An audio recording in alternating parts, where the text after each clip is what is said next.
Assalamualaikum warahmatullahi wabarakatuh. Halo teman-teman otak kencer dimanapun kalian berada. Kali ini kita akan membahas tentang SKB Profesional Guru IPS. Tetap stay tune di channel otak kencer ini. Please like, subscribe, and comment. Nyalakan juga loncengnya agar teman-teman menjadi orang pertama yang mendapatkan notifikasi dari otak kencer. Stay tune terus. Subtopik kondisi geografis dunia. Soal nomor 1, benua terluas di permukaan bumi adalah A. Amerika, B. Afrika, C. Asia, D. Australia. Kira-kira yang mana teman-teman jawabannya? Nanti tiap videonya bisa teman-teman pause terlebih dahulu gitu ya, untuk memikirkan jawabannya. Nanti kalau udah dapat baru dilanjut gitu ya. Kira-kira yang soal nomor 1 ini jawabannya apa teman-teman? Betul banget, yang C, Asia. Pembahasannya, benua Asia merupakan benua terluas di permukaan bumi. Luasnya mencapai 44 juta kilometer persegi atau seperempat dari luas wilayah daratan dunia. Wilayah benua Asia memiliki luas 4,5 kali lebih luas dibanding benua Eropa. Maka jawaban yang paling tepat itu yang C gitu ya teman-teman, Asia. Sampai sini bisa dipahami teman-teman? Oke, kita lanjut ke soal nomor 2. Secara astronomis, benua Eropa terletak pada 9 derajat bujur barat sampai 60 derajat bujur timur dan 35 derajat lintang utara sampai 80 derajat lintang utara. Berdasarkan letak tersebut, maka benua Eropa memiliki iklim A. Sedang dan dingin, B. Tropis dan subtropis, C. Subtropis dan sedang, D. Subtropis dan dingin. Kira-kira yang mana teman-teman? Untuk jawaban soal nomor 2 ini, benua Eropa tuh iklimnya apa sih? Ingat, yang C, subtropis dan sedang. Pembahasannya, berdasarkan letak astronomisnya, maka dapat diketahui bahwa benua Eropa memiliki iklim subtropis dan sedang. Wilayah beriklim subtropis berada pada wilayah dengan lintang 23,5 derajat sampai 40 derajat lintang utara atau lintang selatan.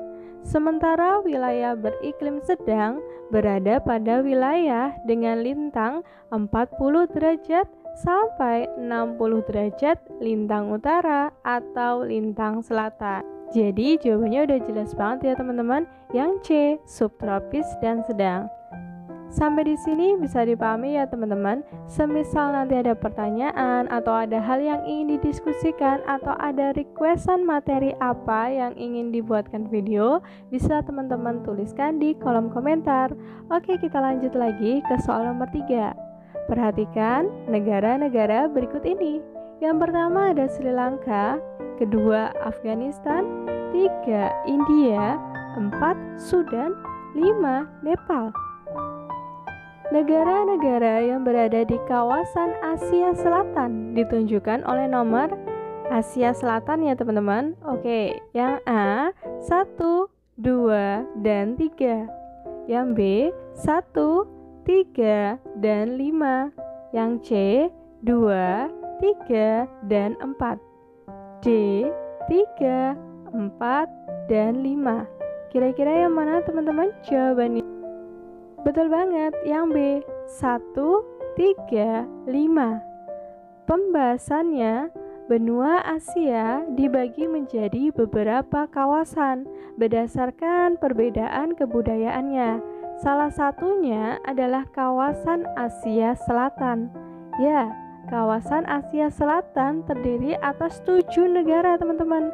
Ada India, Sri Lanka, Nepal, Bhutan, Pakistan, Maladewa atau Maldives, dan yang terakhir ada namanya Bangladesh. Makanya jawaban yang paling tepat itu adalah yang B gitu ya. Berarti jawabannya ada Sri Lanka, India, dan Nepal. Oke, kita lanjut ke subtopik berikutnya, yaitu potensi sumber daya alam. Soal nomor 4. Perhatikan gambar berikut ini. Jenis hewan yang dapat ditemukan pada wilayah yang ditunjukkan oleh huruf silang adalah A. Wallaby dan anoa, B. Armadillo dan terenggiling, C. Kanguru dan alpaka, D. Wallaby dan kanguru. Kira-kira yang mana teman-teman? Huruf silang ini benua apa sih? Betul banget, yang D gitu ya, wallaby dan kanguru. Pembahasannya, wilayah yang ditunjukkan oleh huruf silang ternyata itu adalah benua Australia. Hewan yang dapat ditemukan di wilayah ini adalah hewan tipe Australis. Contohnya kanguru, wallaby, koala, cendrawasih, merak, dan lain-lain. Berarti jawabannya yang paling tepat. Betul banget, yang D gitu ya. Tetap pantengin terus channel Otak Kencar ini karena kita akan update videonya setiap hari. Jadi untuk support kita, please like, subscribe, and comment. Nyalakan juga loncengnya sehingga teman-teman menjadi orang pertama yang akan mendapatkan notifikasi. Oke, kita lanjut lagi ke soal nomor 5. Thailand, Indonesia, dan Vietnam merupakan negara produsen karet terbesar di dunia. Getah karet bermanfaat bagi kehidupan manusia, yaitu A. Sebagai bahan baku mebel, B. Sebagai bahan baku makanan ringan, C. Sebagai bahan baku pembuatan ban, D. Berfungsi menyerap karbon dioksida di udara. Kira-kira yang mana teman-teman? Manfaat dari getah karet untuk kehidupan manusia ini? Betul banget, yang C. Sebagai bahan baku pembuatan ban. Pembahasannya, getah yang berasal dari pohon karet sangat bermanfaat dalam kehidupan sehari-hari. Salah satunya adalah sebagai bahan baku pembuatan ban yang dapat didaur ulang. Ban ini dapat digunakan untuk mobil dan kendaraan bermotor lainnya. Gitu ya teman-teman. Oke ya, kita lanjut lagi ke soal nomor 6. Kita sekarang menuju ke Jepang. Soal nomor 6. Negara Jepang merupakan salah satu negara kepulauan yang ada di dunia. Negara ini memiliki sumber daya perikanan yang sangat tinggi. Faktor yang menyebabkan hal tersebut terjadi adalah A. Memiliki banyak gunung api, B. Memiliki perairan laut dangkal, C. Berada di zona pertemuan lempeng, D. Berada di zona pertemuan dua arus yang berbeda. Kira-kira yang mana teman-teman? Betul banget, yang D. Berada di zona pertemuan dua arus yang berbeda. Pembahasannya, wilayah Jepang dilalui oleh dua arus dengan suhu yang berbeda, yaitu arus Oyashio atau arus dingin dan Kuroshio atau arus panas. Kedua arus ini bertemu pada perairan Laut Timur Jepang. Pertemuan kedua arus ini mengakibatkan perairan laut di Jepang menjadi hangat dan cocok sebagai habitat dari plankton. Keberadaan plankton sebagai sumber makanan dan perairan yang hangat banyak menarik ikan untuk berada di sana. Makanya, jawaban yang paling tepat yang D, berada di zona pertemuan dua arus yang berbeda. Sampai sini masih oke ya teman-teman? Oke, kita lanjut lagi ke subtopik selanjutnya, yaitu sumber daya manusia. Soal nomor 7. Sebagian besar penduduk yang berasal dari wilayah Asia Timur dan Asia Tenggara adalah ras A. Negroid, B. Kaukasoid, C. Mongoloid, D. Europoid. Kira-kira yang mana teman-teman? Betul banget, yang C. Mongoloid. Pembahasannya, berdasarkan komposisi rasnya, penduduk di benua Asia itu dibagi menjadi 3 ras utama, yaitu ras Mongoloid, Kaukasoid, dan Negroid.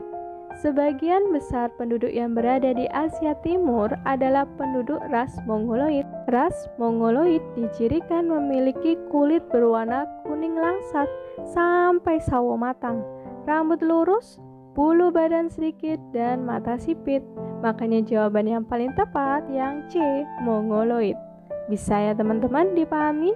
Semisal nanti ada hal yang ingin didiskusikan, bisa teman-teman tuliskan di kolom komentar. Kita lanjut lagi ke soal nomor 8 teman-teman. Ini adalah soal terakhir gitu ya. Kita coba soal nomor 8. Tiongkok merupakan negara dengan jumlah penduduk terbanyak di dunia. Pada tahun 2017, jumlah penduduk Tiongkok mencapai 1,386 miliar jiwa. Langkah yang dilakukan pemerintah Tiongkok untuk menekan angka pertumbuhan penduduk adalah A. Memberikan tunjangan bagi keluarga yang memiliki lebih dari 3 anak. B. Membatasi jumlah anak yang boleh dimiliki. C. Melarang penduduk untuk menikah. D. Meningkatkan kualitas untuk fasilitas kesehatan. Kira-kira yang mana teman-teman? Jawaban yang paling tepat? Betul banget, yang B. Membatasi jumlah anak yang boleh dimiliki. Pembahasannya, angka kelahiran penduduk di Tiongkok sangat tinggi dan ini berpengaruh pada jumlah penduduk di negara ini. Banyaknya jumlah penduduk negara ini dapat menimbulkan bencana demografis seperti angka kemiskinan dan pengangguran yang tinggi. Oleh sebab itu, pemerintah Tiongkok banyak melakukan usaha untuk menekan angka kelahiran penduduk. Salah satunya adalah kebijakan kontroversial, 1 anak, 1 keluarga atau one child policy. Kebijakan ini menyatakan bahwa 1 keluarga hanya boleh memiliki 1 anak laki-laki atau maksimal 2 anak apabila anak pertama keluarga berjenis kelamin perempuan. Bagi penduduk yang melanggar kebijakan ini akan dikenakan sanksi yang tegas. Makanya jawaban yang paling tepat adalah yang B, membatasi jumlah anak yang boleh dimiliki.